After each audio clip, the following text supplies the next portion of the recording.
So information is key. I mean, it sounds like you track every single detail that could possibly affect the outcomes of these games and these teams.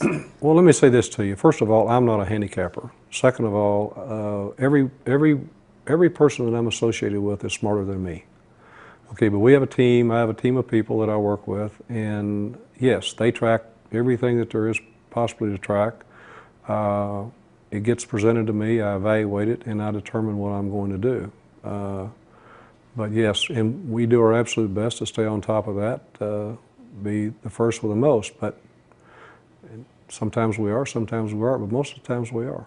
So you can put all this all this information through your computers, comes through your analysts, but at the end of the day, it's not the computer that makes a decision, it's you that makes the decision.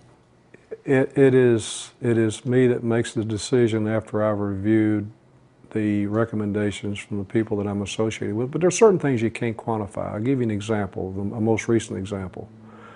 The Minnesota Vikings, they fired their coach, Brad Childers, and they replaced him.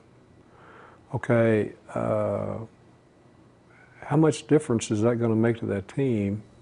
Well, the computer's not going to know that, and you might not as well. Well, there's no database for that, because there's been situations similar to that, to where you had a team that there was dissension, where teams were underperforming, and they fired the coach and put a new coach in, and it made no difference. They just kept performing the way they were.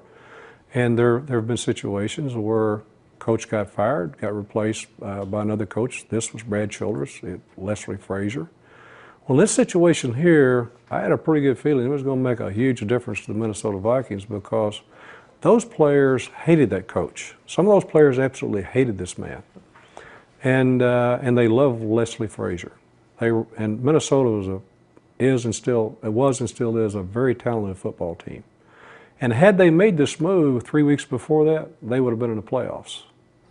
They would be in the playoffs this year, and they're going to miss the playoffs because the owner waited too late to do this.